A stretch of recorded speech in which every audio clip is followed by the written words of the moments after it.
Hey, what's up? I'm Trevor, the creative behind Quackstar Studios, where creativity meets purpose. Here we design visuals that talk, from both graphic designing to meaningful stories and visuals.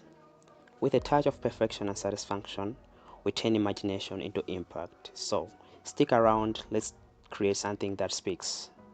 So today it's our first class. So today we're just going to look at the overview of graphic designing. So, first of all, we are going to look at the principles. But before looking at the principles, we will talk about the meaning of graphic designing. What does it mean? When you hear it, what comes into your mind?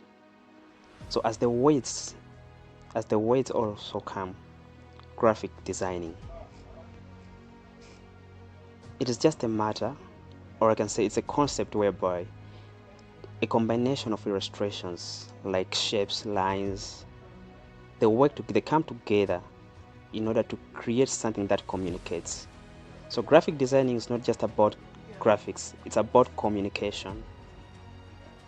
You are there, it's there to deliver a message, whatever you create. So, today we are going to look at the principles of designing.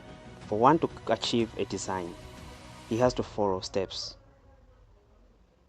And these, the ones that you are seeing on your screen, these are the steps. So the first thing is the balance. I've already said that design graphics, it's about illustrations, like lines, or I can say graphical elements working together.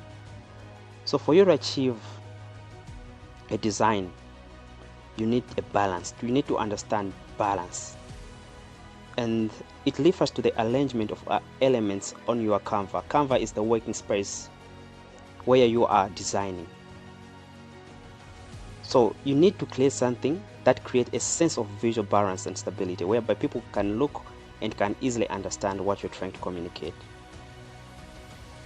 So balance can be achieved either asymmetrical, symmetry, or radical. So you can arrange your things either in asymmetry or symmetry, or in a radical, like in a secular way. So that's about balance. The other principle is proportion.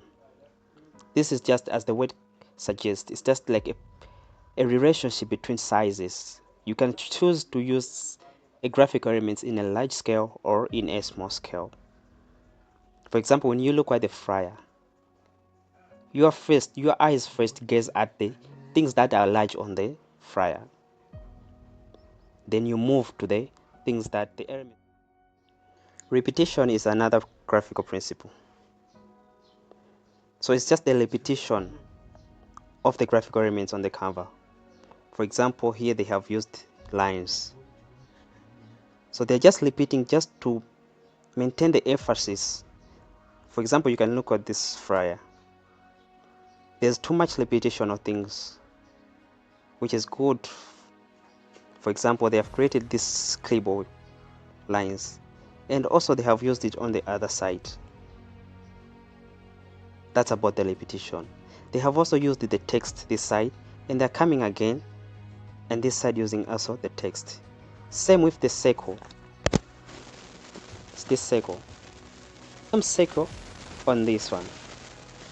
So that's about repetition. You just want to show emphasis. And another principle is the pattern, how you arrange the graphical elements.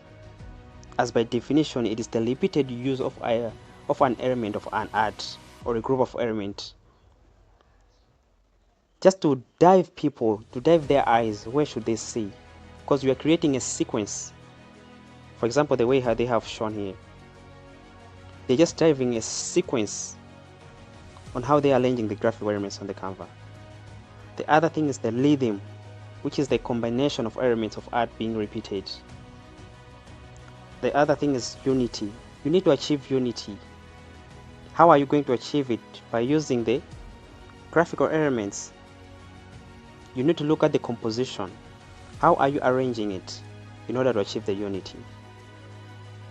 The other elements that I'm just going to talk about is the emphasis. For example, you can design something, but for a certain part to be more emphasized, You can choose either to bold it if it is a text, or if it is a graphical element, you can choose to select a color that is different from any other elements on that canvas. For example, here they have used boxes whereby they have a white line, they have a white field on their center, and they have used another one which is purely, they have used the same color just to achieve the emphasis that the others are not part of the emphasis, but the more thing that to be emphasized is the one that is the faded. The other thing that I can talk about, we have the movement. As a graphic designer, you have to put it in your mind that you are the one who controls the viewer's eyes. So you have to arrange things that when they see this flyer, first thing they should see this one, this topic or this element, then they should move it to another. The other element I can talk about is what is called white space, or also known as the negative space. This is where you design your things, your graphical elements, but you leave a certain area without any graphical element occupying that space. For example, we will use the same flyer. Actually, this is highly loaded. Yes, the white space is there, but it's highly loaded. For example, this side, there's some space which are negative space. Let's try to look for another one. This one, this area is the negative space, this area is the negative space. So that's about the negative space or white space. It doesn't mean that the space should be white, no, but the area should not be occupied. That's what it means. The other thing is the patterns. Patterns is just the way how you are arranging the graphical elements. So for example, this is white space or negative space. I'll also talk about the hierarchy. Let's watch the next video.